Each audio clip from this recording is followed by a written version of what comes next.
Hello and welcome to the Money Street. One of the biggest problems in today's society is that we are completely in debt.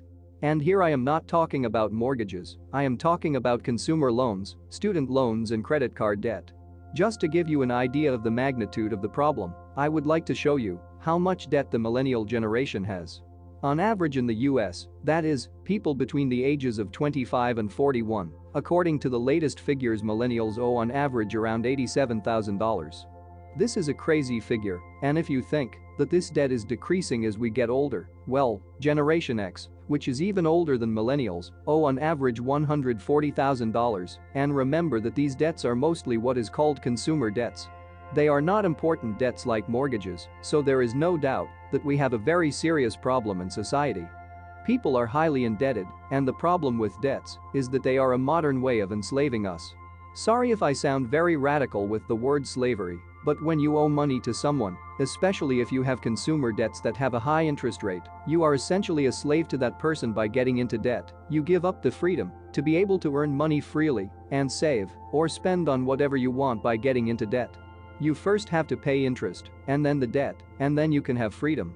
And, probably, the question asked is, how can I pay off my debts fast? In this video I will explain you the best and simplest way to pay off all your debts. And be careful, this method that I am going to explain you is the most effective according to science and statistics, so please watch until the end of this video carefully, and if you know someone who has a lot of debts and needs to see this video, please share it.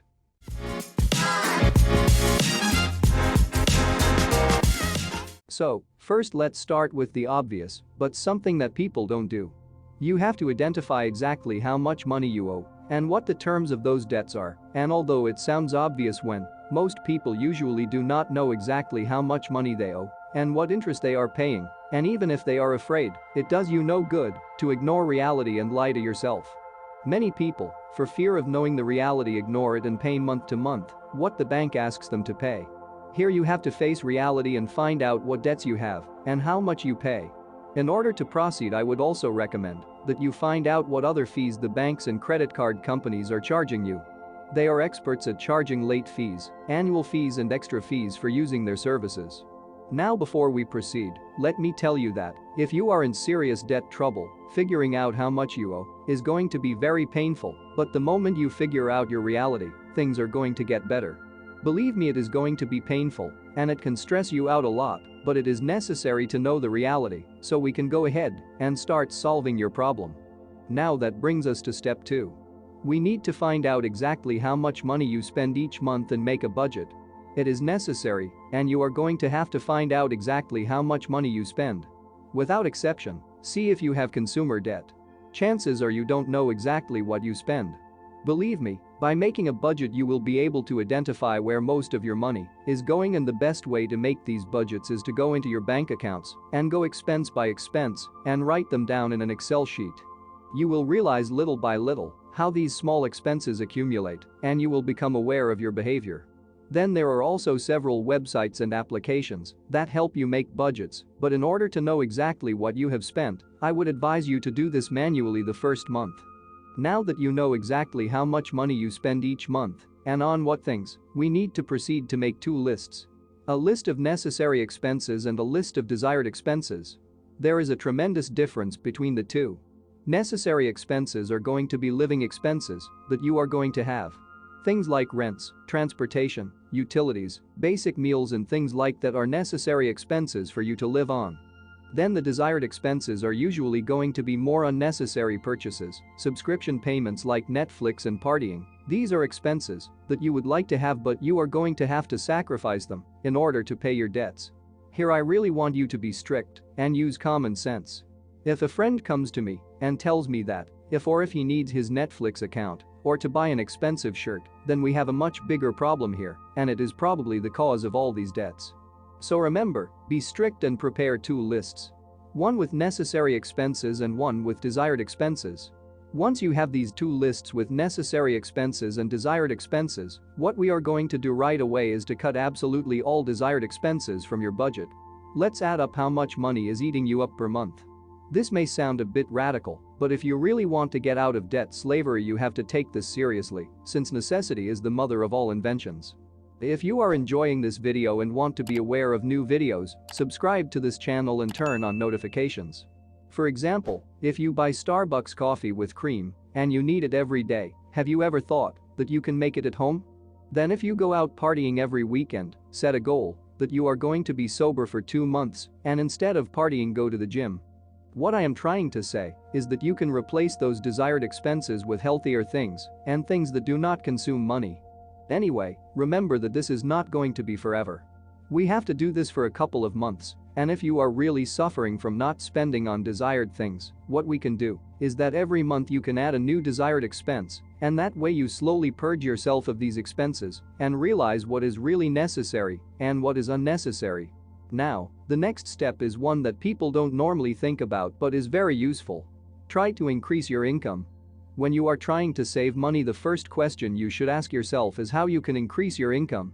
Here you can propose to have an extra job, sell things you don't need, do freelance work, whatever. I make a lot of videos where I explain you how to earn extra money, so I advise you to go to my channel and explore all the videos. I will also leave you in the comments a playlist where you will find different ways to earn extra money.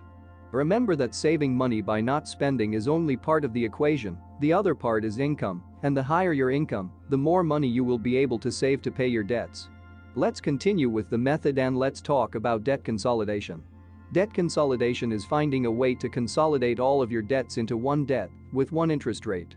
Let's say you have 3 credit card debts and a consumer debt that you took out from your bank, and each of these debts have different interest rates and different terms. In this case, what you are looking to do is combine all of these debts into one debt that has a specific interest rate and a specific term.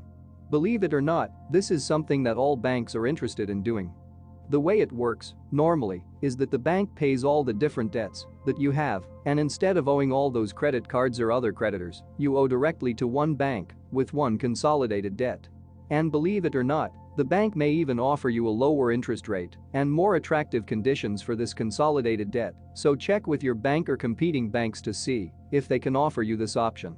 Be careful, what we are trying to do is to get you out of debt as quickly as possible. If this solution works for you, this does not mean that you can now ignore all the points mentioned before. And now I would like to talk about the most important point, paying off your debts. If you were not able to consolidate your debts into one, here you have 2 options. Either you pay the smallest debts first, or you pay the debts that have the highest interest first. It makes the most sense to pay all the highest interest debts first. This is the so-called avalanche method. Here you have to organize your debts by monthly interest and start paying the most expensive one as aggressively as possible. Once you pay it off, you move on to the second highest interest debt. The other method is similar, but you have to list your debts and start paying the smaller ones first without thinking about the monthly interest cost. This method apparently works well psychologically because you gradually eliminate your creditors and start feeling good about yourself. This method is known as the snowball method. Just like a snowball, you gradually pay off your debts, and the snowball starts to grow and grow until you have paid off all your debts. The truth is that it doesn't matter which method you choose. The avalanche method is a little faster in the long run, but it doesn't give you the psychological support that the snowball method does. Before I end this video, I want to tell you something very serious. If you are in a lot of debt and your problem is quite serious, then I really recommend that you follow all the steps in this video to the letter. Being in debt is almost like being an addict. You have to deal with the problem this way, and you have to accept that you have a serious problem. These next months are going to be hard, just like they would be hard for a person addicted to something, but believe me that the first month will be the worst and everything will get better. The alternative that you have by not paying your debts is that they will continue to accumulate and the problem will get worse. Believe me, declaring bankruptcy is no joke and is something very serious that will devastate your life, so if you need moral support, watch this video again and make sure you follow all the steps to the letter because it works. That brings me to ask you, do you think you could apply this method to your life? Remember that this is the best method according to statistics. Now share this video on your social networks if you have the opportunity to help many, and before you go, I would like to recommend the following video where I explain how you can create additional sources of income and a playlist where you will find ways to improve your finances. Thanks for watching the Money Street, and don't forget to click the subscribe button for more financial videos.